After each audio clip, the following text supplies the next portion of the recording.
ഒരു നിയമം മുന്നിൽ വെക്കുന്നുണ്ട്. എന്താണ് നിയമം? നിക്കാഹിലൂടെയാണ് ഒരു പെണ്ണ്, ഒരു അന്യ പെണ്ണ് ഒരു ആണിന് ഹലാലാകുന്നത്. നിക്കാഹിലൂടെയാണ് ഒരു ആണ് ഒരു പെണ്ണിന് ഹലാലാകുന്നതോ അതും നിക്കാഹിലൂടെയാണ്. ആ നിക്കാഹിലൂടെ ഹലാലാകുന്ന ബന്ധോ അത് മറ്റൊന്നു മുഖേന ഹലാലാകൂല. ഞാനിപ്പോ ഈ അടുത്തൊരു സ്ഥലത്ത് വാതിന് ചെന്നു. സ്ഥലത്തിന്റെ പേര് ഞാൻ പറയില്ല. വാത് കഴിഞ്ഞതിന് ശേഷം ഈ എരുമാട് ഉറൂസിന്റെ സദസ്സിലിരുന്ന് എന്റെ വാത് കേൾക്കുന്ന ഈമാനുള്ള സഹോദരിമാരെ ശരിക്കും കേൾക്കാൻ വേണ്ടി ഞാൻ പറയാണ്. വാത് കഴിഞ്ഞിട്ട് ഞാൻ അതാ സ്റ്റേജിൽ നിന്ന് ഇറങ്ങാണ്. ഞാൻ എന്റെ വണ്ടിയിലോട്ട് പോവാണ്. അപ്പോഴതാ അത്യാവശ്യം പ്രായമുള്ളൊരു പിതാവ്.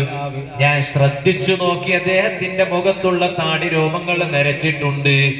അദ്ദേഹം എന്റെ അരികിൽ വന്നിട്ട് അതാ കരയുകയാണ്. കരഞ്ഞിട്ട് ദ്വാരക്കാൻ പറയാണ്.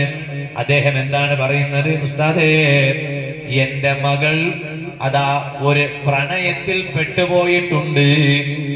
ഏതോ ഒരുത്തനോട് ഒരു സ്നേഹത്തിൽ വീണുപോയിട്ടുണ്ട്. അവൾക്ക് അതൊന്ന് മാറി കിട്ടാൻ വേണ്ടി ദുആ ചെയ്യണോ? എങ്ങനെയുണ്ട്? അള്ളാഹു മാറ്റിക്കൊടുക്കട്ടെ. നിങ്ങളൊക്കെ ആമീൻ പറയും. അള്ളാഹു മാറ്റിക്കൊടുക്കട്ടെ. എന്റെ മോള് ഏതോ ഒരുത്തനോട് ഒരു പ്രണയത്തിൽ വീണുപോയിട്ടുണ്ട്. ആ പ്രണയത്തിന്റെ കുറുക്കിൽ നിന്ന് ഓളങ്ങ് കഴിച്ചിലാകാൻ വേണ്ടി ദുആ ചെയ്യണം. ഇത് ഞാൻ വെറുതെ പറയല്ല, വെറുതെ പറയേണ്ട ആവശ്യമില്ലല്ലോ. ഇന്നിപ്പോ ഏതായാലും വേദ കുറച്ച് നേരത്തെ നിർത്തേണ്ടതാണ്. അപ്പൊ അതുകൊണ്ട് വെറുതെ ഉള്ളതിന്റെ പറയാൻ എമ്പാടുണ്ട്. ഇല്ലാത്തത് പറയേണ്ട ആവശ്യമില്ലല്ലോ. ഞാനിത് സത്യം പറയണം. അല്ലാഹുവാണ് സാക്ഷി. അദ്ദേഹം പറയണം എന്നോട്, എന്റെ മോള് ഒരാളോട് ഒരുത്തനോട് ഒരു പ്രണയത്തിൽ വീണുപോയിട്ടുണ്ട്. അതിൽ നിന്നൊന്ന് സലാമത്തായി കിട്ടാൻ ദുആ ചെയ്യണോ? കണ്ടില്ലേ പെങ്ങളെ, ഒരു ബാപ്പാക്ക് ഏറ്റവും വലിയ തലവേദന. ഈ മക്കളൊക്കെ ഇങ്ങനെ ചെയ്താൽ എന്തായിരിക്കും അവസ്ഥ?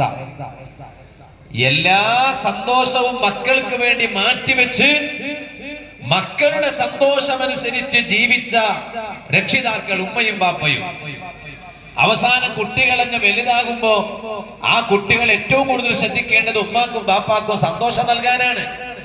ഉള്ള വിഷമവും പ്രയാസവും ഒരൽപ്പം പിതാവിൽ നിന്നും മാതാവിൽ നിന്നും കുറക്കാനാണ്. അതിന് പകരം ഈ ഉപ്പയും ഉമ്മയൊക്കെ പ്രായമാകുമ്പോ ഓർക്കിങ്ങനെ വല്ലാത്ത തലവേദനയായി മാറുകയാണെങ്കിൽ എന്തൊരു സങ്കടമാണ് മക്കളിങ്ങനെ ആയിപ്പോയാൽ. ഞാൻ എന്റെ ശബ്ദം ശ്രവിക്കുന്ന എല്ലാ പെൺകുട്ടികളോട് പറയാണ്, ഒരിക്കലും ഒരു പ്രണയത്തിന്റെ ചതിക്കുഴിയിലും നിങ്ങൾ പെട്ടുപോകാൻ പാടില്ല. ഒന്ന് പെൺകുട്ടികളോട് ഞാൻ പറയാണ്, രണ്ട് രക്ഷിതാക്കളോട് ഞാൻ പറയാണ്. എങ്ങനെ ഇവൾ പെട്ടു? ഒരു ചെക്കന്റെ പ്രണയത്തിൽ എങ്ങനെ പെട്ടു? ഇത് ഒരുമ്മയും ബാപ്പയും ഒരു മോളെ ശ്രദ്ധിക്കേണ്ട വിധത്തിൽ ശ്രദ്ധിച്ചാൽ അവൾക്ക് എങ്ങനെ ഒരു ചെറുപ്പക്കാരന്റെ പ്രണയത്തിന്റെ ചതിക്കുഴിയിൽ പെട്ടുപോകും? എങ്ങനെ ഒരു ചെറുപ്പക്കാരനോട് ബന്ധം സ്ഥാപിക്കാൻ അവൾക്ക് സാഹചര്യമുണ്ടായി?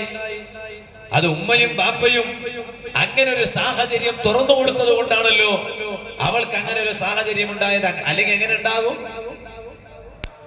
ഇത് രണ്ടും ഞാൻ രണ്ടു കൂട്ടരോടും പറയാണ്, പെൺകുട്ടികളോടും പറയാണ്, അവരുടെ രക്ഷിതാക്കളോടും പറയാണ്. ഒപ്പം ഞാൻ ദുആ ചെയ്യാണ്, അല്ലാഹു ആ പെണ്ണിന് നല്ല ബുദ്ധി കൊടുക്കണം.